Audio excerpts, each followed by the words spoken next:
Good morning friends and dear students.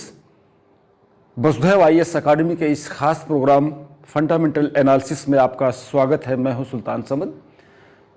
साथियों, आज मैं एंशिएंट हिस्ट्री की क्रोनोलॉजी, उसकी टाइमलाइन, उसकी डायनेस्टीज और उसके रूलर्स के बारे में जानकारी देने जा रहा हूं, बातचीत करने जा रहा हूं। जैसा कि आप जानते हैं कि एंशिएंट हिस्ट्री जनरल स्टडी का एक कोर सब्जेक्ट है, चाहे वो सिविल सर्विसेज हो, चाहे स्टेट सर्विसेज हो, चाहे किसी भी तरह का कॉम्पिटिटिव एग्जामिनेशन हो। हिस्ट्री से ज़रूर क्वेश्चन पूछे जाते हैं और लगभग 15-20% क्वेश्चन हिस्ट्री से हर साल पूछे जाते हैं। साथियों, हिस्ट्री का जो एंशिएंट पीरियड है वो थोड़ा सा कॉम्प्लेक्स है। इसको लेकर स्टूडेंट्स में और ख़ासकर उन कॉम्पिटिटिव एस्पायरेंट्स या स्टूडेंट्स में कन्फ्यूजन रहता है जो नॉन हिस्टोरिक या नॉन हिस्ट्री बैकग्राउंड के स्टूडेंट होते हैं, यानी जो ग्रेजुएशन में हो, पोस्ट ग्रेजुएशन में जिनका हिस्ट्री सब्जेक्ट नहीं होता, उनके लिए थोड़ा सा एंशिएंट हिस्ट्री की क्रोनोलॉजी को और उसकी टाइमलाइन को समझने में थोड़ा सा डिफ़िकल्टी होती है। आज हम इसी चीज़ को इस फंडामेंटल एनालिसिस में बहुत क्लियर तरीके से इसको बताना चाहेंगे कि इसकी एंशिएंट हिस्ट्री की शुरुआत कहाँ से होती है और कहाँ ये ख़त्म होती है, इसमें कौन कौन से डायनेस्टीज आते हैं। आज मैं इस पर बातचीत करने जा रहा हूँ। जैसा कि आप जानते हैं कि हिस्ट्री इज़ द स्टडी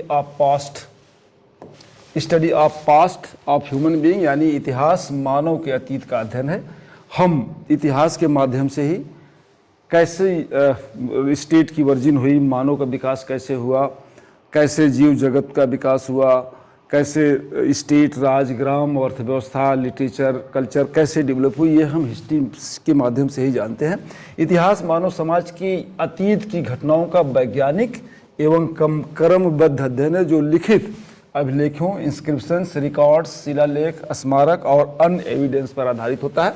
ये तो हिस्ट्री का ब्रीफ इंट्रोडक्शन रहा। साथियों, एंशिएंट हिस्ट्री के बारे में बातचीत करने के पहले मैं हिस्ट्री का एक ब्रीफ इंट्रोडक्शन देना चाहूँगा ताकि आपको एंशिएंट हिस्ट्री के बारे में अच्छी तरह से आप समझ सकें। साथियों, हिस्ट्री को 3 भागों में बांटा गया है। पहला है प्री हिस्ट्री, इसके बारे में मैं अर्लियर एपिसोड में बहुत डिटेल से एक्सप्लेन कर चुका हूँ। दूसरा है प्रोटो हिस्ट्री, जिसको आदि इतिहास कहते हैं। फिर उसके बाद आती है हिस्ट्री या हिस्टोरिक पीरियड। आज हम इसी हिस्ट्री की बात करेंगे और हिस्ट्री में भी हिस्टोरिक पीरियड को भी 3 भागों में बांटा गया है। पहला है एंशिएंट हिस्ट्री और दूसरा है मिडिवल हिस्ट्री और थर्ड है मॉडर्न हिस्ट्री। आज हम हिस्टोरिक पीरियड के इस एंशिएंट हिस्ट्री की बात करने जा रहे हैं, इसकी क्रोनोलॉजी के बारे में, इसकी टाइमलाइन के बारे में हम बातचीत करने जा रहे हैं। साथियों, जैसा कि मैंने पहले ही बताया कि एंशिएंट हिस्ट्री की क्रोनोलॉजी यानी टाइमिंग को लेकर लोगों में कन्फ्यूजन रहता है। इसकी शुरुआत लगभग 20 लाख साल पहले यानी 20 लाख BC में इसकी शुरुआत होती है और 650 यानी 650 AD में तक इसको एंशिएंट हिस्ट्री को माना जाता है, यानी 20 लाख BC से लगभग 650 AD तक। और इस तरह ये लगभग 20 लाख साल पहले आप मोटा मोटी इस एंशिएंट हिस्ट्री में रख सकते हैं। और ये वर्धन एम्पायर यानी हर्षवर्धन की डेथ के बाद ये एंशिएंट हिस्ट्री का टेन्योर ख़त्म हो जाता है। तो आप रफली ये समझ लीजिए कि एंशिएंट हिस्ट्री में 20 लाख से लेके 620 लाख BC से लेके 650 AD के बीच की चीज़ें पढ़ी जाती हैं। और इसकी शुरुआत प्री हिस्टोरिक पीरियड से होती है, जिसको स्टोन एज भी हम कहते हैं। स्टोन एज यानी एंशिएंट हिस्ट्री में पूरा historic period stone age cover होता है। अब हम इसके ब्रेकअप पर देते हैं, जानकारी देते हैं कि एंशिएंट हिस्ट्री में कौन कौन से टेन्योर, कौन कौन से पीरियड और कौन कौन सी डायनेस्टी आएंगी। सबसे पहले है प्री हिस्टोरिक पीरियड, जो 20 लाख से लेके 3000 BC तक इसका कार्यकाल माना जाता है। फिर नेक्स्ट है इंडस वैली सिविलाइजेशन 2600 से 1900 BC। हालांकि इसमें कुछ कन्फ्यूजन है बट इस्टेब्लिश ओपिनियन नहीं है। फिर उसके बाद वैदिक पीरियड शुरू होता है 1500 BC से लेके 600 BC तक। नेक्स्ट है महाजनपद काल, या इसको महाजनपद पीरियड कहते हैं। ये 6ठी शताब्दी से लेके 4थी शताब्दी का इसका कार्यकाल माना जाता है। फिर मौर्यन एम्पायर आता है, फिर उसके बाद पोस्ट मौर्यन एम्पायर आता है, फिर गुप्ता पीरियड आता है, फिर उसके बाद वर्धन साम्राज्य, हर्षवर्धन। इतनी चीज़ें रफली एंशियंट हिस्ट्री में कवर होती हैं। अब इन पर हम बारी बारी बात करते हैं। पहले हमने बताया कि स्टोन एज, प्री हिस्टोरिक को स्टोन एज भी कहा जाता है। स्टोन एज यानी इस स्टोन एज उस एज को कहते हैं जब ह्यूमन बीइंग यानी मानव पत्थरों के टूल्स बनाता था, औजार बनाता था, इसीलिए इसको स्टोन एज या प्री हिस्टोरिक पीरियड कहा गया है। इसको भी 3 भागों में बांटा गया है, यानी प्री हिस्टोरिक या स्टोन एज को 3 भागों में क्लासिफाइड किया गया है। पहला है पैलियोलिथिक एज, जिसको पूरा पाषाण काल कहते हैं हिंदी में, पूरा पाषाण काल। और दूसरा है मेसोलिथिक एज यानी मध्य पाषाण काल। ये इसका टेन्योर 10,000 से 6,000 बीसी तक माना जाता है। और लास्ट वन है नियोलिथिक एज यानी नवपाषाण काल। ये 600 बीसी से 300 बीसी तक इसका टेन्योर माना जाता है हिस्टोरिक पीरियड में। अब उसके बाद आता है प्रोटो हिस्ट्री। प्रोटो हिस्ट्री में इंडस वैली सिविलाइजेशन, यहीं से इसकी एंशिएंट हिस्ट्री की अगर कायदे से देखा जाए तो हिस्टोरिक पीरियड यानी स्टोन एज के बाद इंडस वैली से ही हमें साक्ष्य मिलने लगते हैं हिस्ट्री के।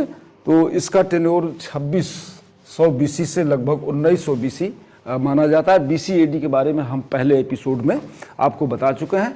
अगर बीसी और एडी को लेकर आपको कन्फ्यूजन हो तो हमारे इस अगले एपिसोड को आप ज़रूर देखिएगा, बीसी और एडी वाले एपिसोड को। अब नेक्स्ट होता है वैदिक पीरियड। इंडस वैली सिविलाइजेशन के बाद शुरू होता है वैदिक पीरियड। इसका टेन्योर 1500 से लेकर 600 बीसी तक माना जाता है। वैदिक पीरियड को 2 भागों में डिवाइड किया गया है। अर्ली वैदिक पीरियड जिसका टेन्योर कार्यकाल है, जिसकी टाइमिंग है 1500 से 1200 बीसी। इसमें आता है ऋग्वेद। अर्ली वैदिक पीरियड में ऋग्वेद आता है। और नेक्स्ट है लेटर वैदिक पीरियड, इसमें आता है सामवेद,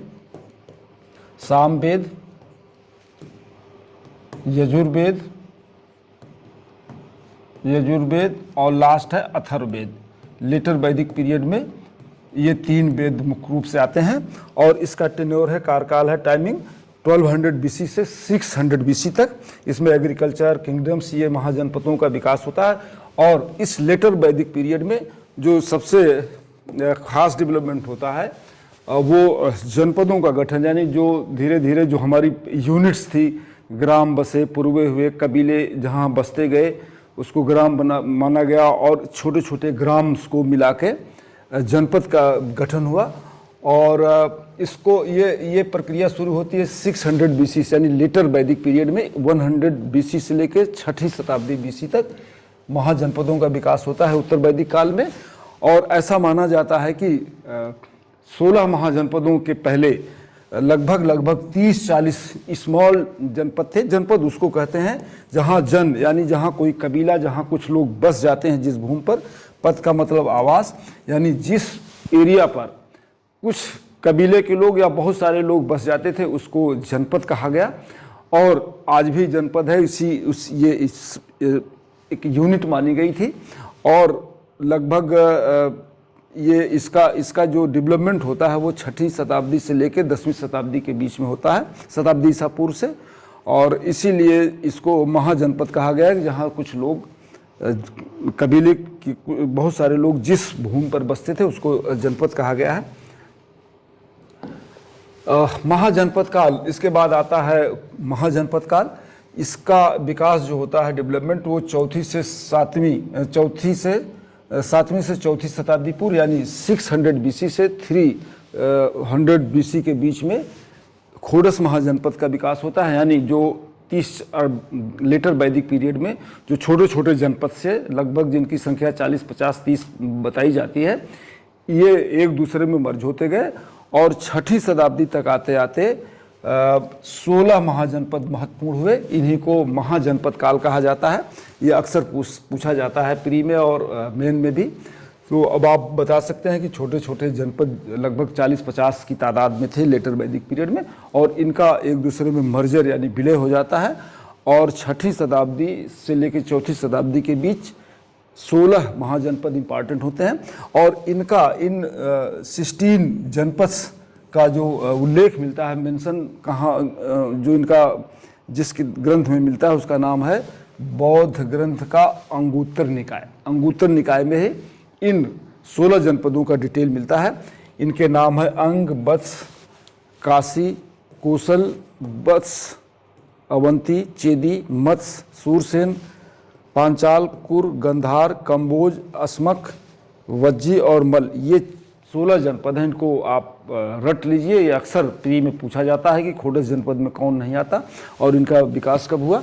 ये इसी को महाजनपद काल कहते हैं। और इसी 6ठी शताब्दी ईसा पूर्व में एक रिलीजियस, इन्हीं जनपदों में एक धार्मिक क्रांति होती है या कुछ रिलीजियस मूवमेंट चलाया जाता है, जिसका नाम है जैनिज्म यानी जैन धर्म और बुद्ध धर्म। इसका टेन्योर 599 बीसी से 527 के बीच में माना जाता है। और इसी बीच बुद्धिज्म की भी ओरिजिन होती है, जिसके प्रोपेगेटर गौतम बुद्ध थे, और जैनिज्म के महावीर स्वामी थे इसके प्रोपेगेटर। इसका टेन्योर 663 से 483 के बीच माना जाता है जैनिज्म का। और ये इस पर हम बहुत डिटेल से बात करेंगे। अब बौद्ध धर्म के बारे में हम, इसकी टाइम लाइन थी, इसके संस्थापक महात्मा गौतम बुद्ध थे, जिनका अगले नाम सिद्धार्थ था, और इनका जन्म 600 बीसी में हुआ। और इनका महापरिनिर्वाण यानी इनकी जो मृत्यु हुई कुशीनगर में, इसको महापरिनिर्वाण कहते हैं। ये 483 बीसी में इनका महापरिनिर्वाण हुआ था। इसी तरह जैनिज्म था, जैन धर्म का उदय भी इसी समय होता है। और ये इसका जो टेन्योर था 599 बीसी से 527 बीसी में, जो इसके प्रोपोगेटर थे महावीर स्वामी का जन्म माना जाता है। और इनकी जो डेथ है, निर्वाण है, वो 527 बीसी में। साथियों, अब जो मेजर डायनेस्टी डेवलप होती है इन खोडस महाजनपदों में, वो है मगध। धीरे धीरे ये 16 जनपद थे एक दूसरे में मर्ज होते गए, और लास्ट में सारे के सारे इस मगध साम्राज्य में विलीन हो जाते हैं, मर्ज कर लिए जाते हैं। और 6ठी शताब्दी के आते आते 4 जनपद महत्वपूर्ण बसते हैं, जिसमें मगध है, कोसल है, अवंती है और बस। लेकिन 5वीं शताब्दी में मगध बिकेम द डोमिनेंट। ये 5वीं शताब्दी तक आते आते मगध जो जनपद था वो सबसे डोमिनेंट होता है। इसमें कुल 3-4 डायनेस्टीज का उदय होता है, जिन्होंने अन्य जनपदों को, चाहे अवंती रहा हो, कोसल रहा हो, चाहे बस रहा हो, सबको मर्ज कर लिया।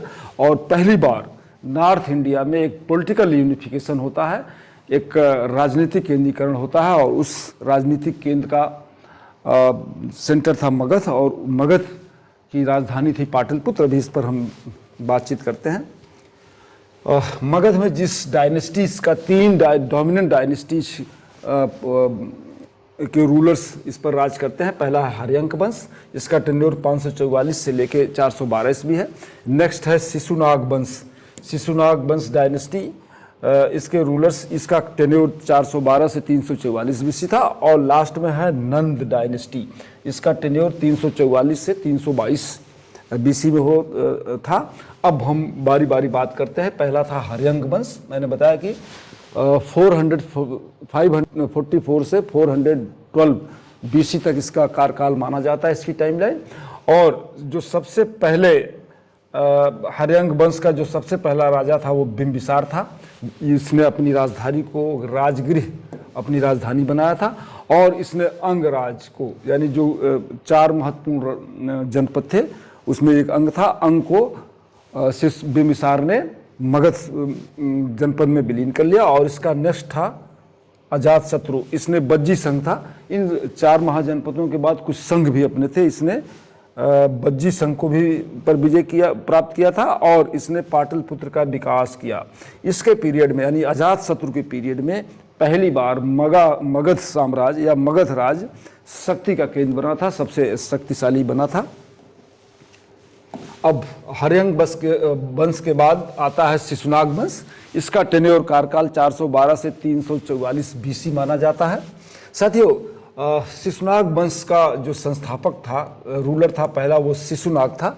इसने इसकी जो अचीवमेंट थी, इसने अवंती, कौशल, काशी, बत्स, अवंती जो तीन चार जनपद थे, इसने अवंती को भी मगध में मर्ज कर लिया, इसमें विलीन कर लिया और इसने अपनी राजधानी को चेंज कर दिया। प्रारंभ में इसकी राजधानी राजगिरी थी और बाद में इसने पाटलिपुत्र को, यानी जो आधुनिक पटना है, इसने पाटलिपुत्र को अपनी राजधानी बनाया। अगर कोई ये क्वेश्चन पूछा जाता है कि पाटलिपुत्र को किसने राजधानी बनाया मगध की, वो था शिशुनाग ने ही पाटलिपुत्र को राजधानी बनाया था और मगध का केंद्रीकरण किया। इसको मगध साम्राज्य को सबसे नेक्स्ट है नंद वंश। इसका कार्यकाल 344 बीसी से 322 बीसी माना जाता है और इसका संस्थापक था महापद्मनंद।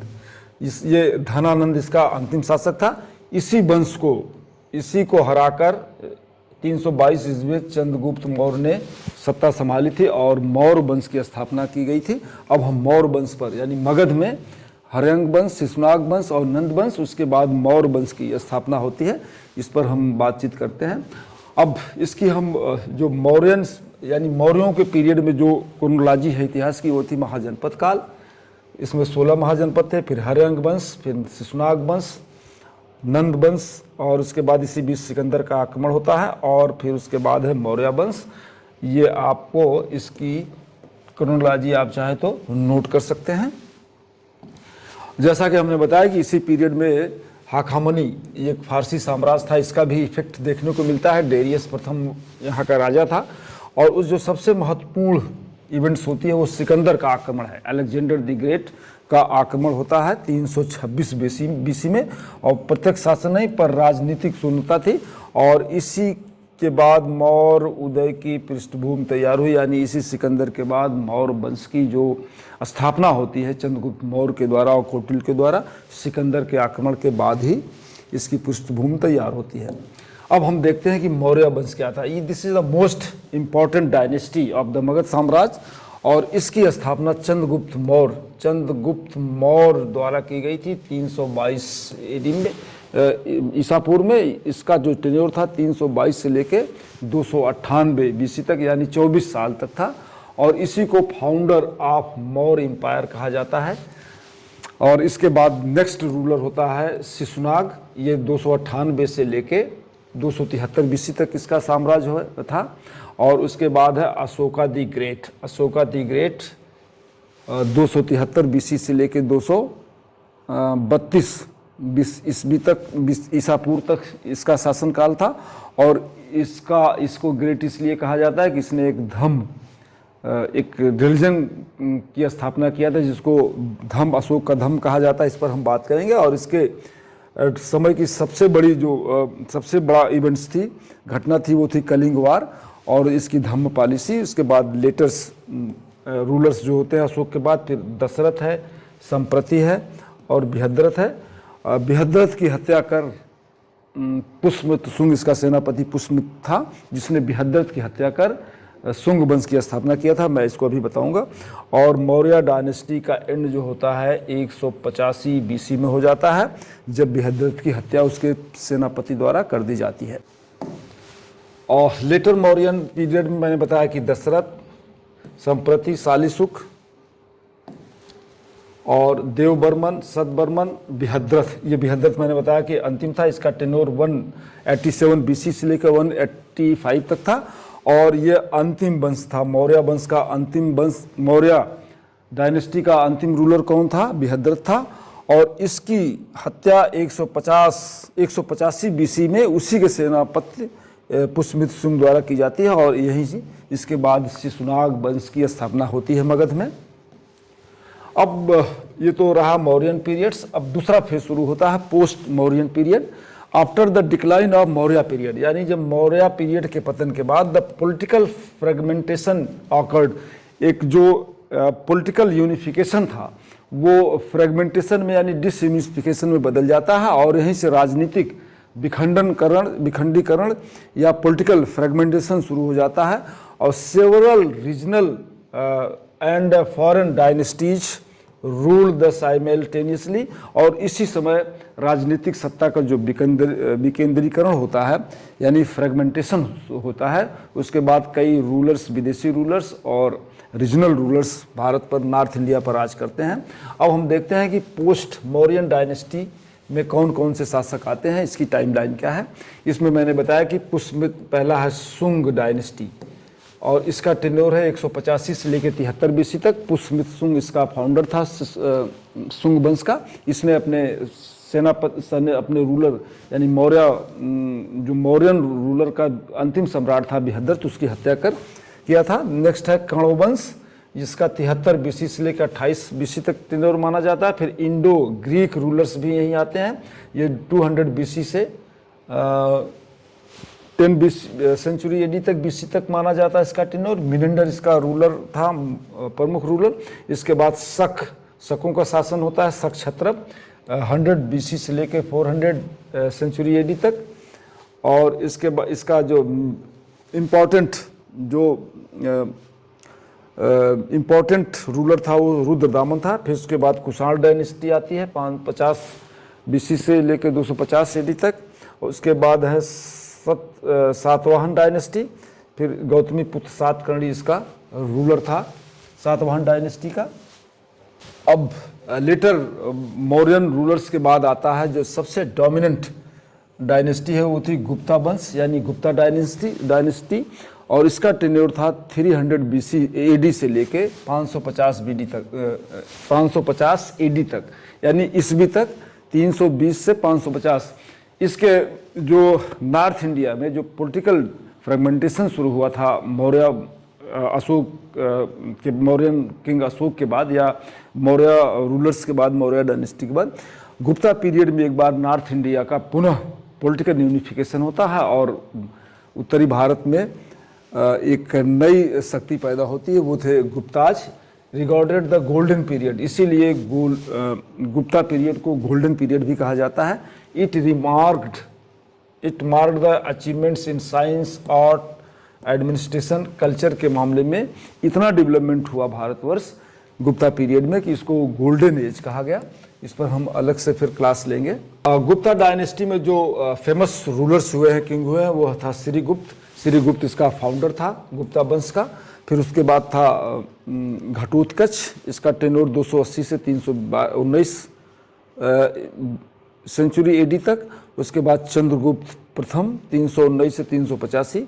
उसके बाद इसने महाराजाधिराज, पहली बार अगर किसी रूलर ने महाराजाधिराज की टाइटल होल्ड किया था तो वो था चंद्रगुप्त प्रथम। उसके बाद आता है समुद्रगुप्त, जिसकी प्रयाग प्रशस्ति बहुत ही इम्पॉर्टेंट है, प्रयाग प्रशस्ति के बारे में बताएंगे। फिर उसके बाद चंद्रगुप्त द्वितीय, इसका टेन्योर 375 बीसी से 415 बीसी माना जाता है। फिर उसके बाद लेटर रूलर्स, गुप्ता रूलर्स में कुमारगुप्त, स्कंदगुप्त, ऐसे बहुत सारे हैं। और इसका जो समापन होता है, पतन होता है 550 एडी के आसपास, गुप्ता साम्राज्य का पुनः समापन हो जाता है। उसके बाद नॉर्थ इंडिया में एक और डायनेस्टी का उदय होता है जिसका नाम है वर्धन एम्पायर। ये 6वीं और 7वीं शताब्दी ईसा में इसका उदय होता है वर्धन साम्राज्य का। और इसका जो इम्पॉर्टेंट रूलर था वो था Harshvardhan. Pushyabhuti dynasty ruled the north India after Gupta, यानी नॉर्थ इंडिया में पुष्यभूति, जिसको वर्धन साम्राज्य कहा जाता है, इन्होंने रूल किया। It's central of power was the Thaneshwar. पहली बार थानेश्वर को इन वर्धन साम्राज्य के रूलर्स ने थानेश्वर को अपनी राजधानी बनाया था, एंड कन्नौज, दोनों को। अब वर्धन साम्राज्य का जो रूलर्स थे उसमें पुष्यभूति फाउंडर था इस डायनेस्टी का, यानी वर्धन डायनेस्टी का फाउंडर कौन था? पुष्यभूति। और उसके बाद प्रभाकर वर्धन, फिर उसके बाद राजवर्धन, और उसके बाद हर्षवर्धन। हर्षवर्धन बाणभट्ट के इनके बारे में काफ़ी डिटेल से हर्षवर्धन के टेन्योर को डिपिक्ट किया है, बताया है। और expanded the empire, patron of the learning, decline of the Vardhan empire after the Harshan death. जैसे ही 650 या 48 में हर्षवर्धन की डेथ होती है, एक बार पुनः पूरा वर्धन साम्राज्य का पतन हो जाता है और इसी के बाद जो पॉलिटिकल यूनिफिकेशन गुप्ता पीरियड में शुरू हुआ था, हर्षवर्धन की मृत्यु के बाद पुनः राजनीतिक विखंडीकरण शुरू हो जाता है और कई तरह की शक्तियों का उदय होता है। वर्धन साम्राज्य के बाद नॉर्थ इंडिया में पाल प्रतिहार वंश का उदय होता है, फिर राष्ट्रकूटों का उदय होता है, पाल वंश का उदय होता है और तीनों डायनेस्टीज ने मिलकर इनके बीच एक संघर्ष होता है कन्नौज पर अधिकार जमाने के लिए, जिसको ट्राई पार्टी वार कहते हैं, यानी त्रिपक्षीय संघर्ष या ट्राई पार्टी स्ट्रगल कहते हैं इसको, त्रिपक्षीय संघर्ष। ये बड़ा इंपॉर्टेंट क्वेश्चन अक्सर पूछा जाता है। तो साथियों, अब आप समझ गए होंगे कि हर्षवर्धन की मृत्यु 447 होती है, उसके बाद यहीं से एंशिएंट हिस्ट्री का कार्यकाल समाप्त होता है, यानी वर्धन साम्राज्य तक, और इसके बाद पुनः केंद्रीय सत्ता टूट जाती है वर्धन साम्राज्य के पतन के बाद। और इसी दौर में अक्सर इसी को क्षेत्रीय शक्तियाँ उभरती हैं। मैंने बताया कि इसमें राष्ट्रकूटों का, प्रतिहारों का और पाल वंश का उदय होता है और इसमें कुछ राजपूतों का भी उदय होता है, विदेशी शक्तियाँ भी आक्रमण करती हैं। तो इसी दौर को अर्ली मेडिवल हिस्ट्री भी कहा जाता है। इसी समय विदेशी आक्रमण भी होते हैं। 712 में मोहम्मद बिन कासिम का आक्रमण होता है, महमूद गजनवी का आक्रमण होता है, मोहम्मद गोरी का, और बाद में फिर सल्तनत पीरियड शुरू होता है कुतुबुद्दीन ऐबक या इल्तुतमिश के पीरियड से।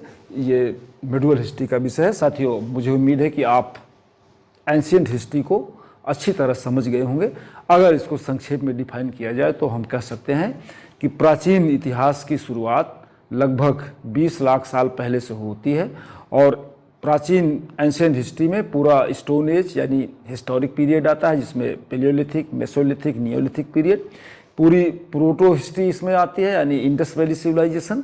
उसके बाद वैदिक पीरियड, अर्ली वैदिक पीरियड, फिर लेटर वैदिक पीरियड, फिर उसके बाद आता है खोडस महाजनपद यानी 16 जनपद। फिर उसमें रिलीजियस क्रांति जो होती है, धार्मिक समूहों का उदय होता है, जैन धर्म और बौद्ध धर्म भी इसी में आता है। उसके बाद मगध साम्राज्य का उदय होता है। मगध साम्राज्य में हर्यंग वंश, शिशुनाग वंश और नंद वंश है। फिर नंदों के विनाश के बाद, नंद वंश के पतन के बाद फिर मौर्य डायनेस्टी आती है और मौर्य डायनेस्टी के बाद बहुत सारे छोटे छोटे रीजनल रूलर्स होते हैं, जिसमें शक, सातवाहन, रुद्रदामन और कुषाण, इस तरह की जो डायनेस्टीज हैं उनका उदय होता है। उसके बाद 4वीं सदी में एक बार फिर नॉर्थ इंडिया का पॉलिटिकल सेंट्रलाइजेशन होता है, यूनिफिकेशन होता है पॉलिटिकली, और गुप्ता वंश का उदय होता है।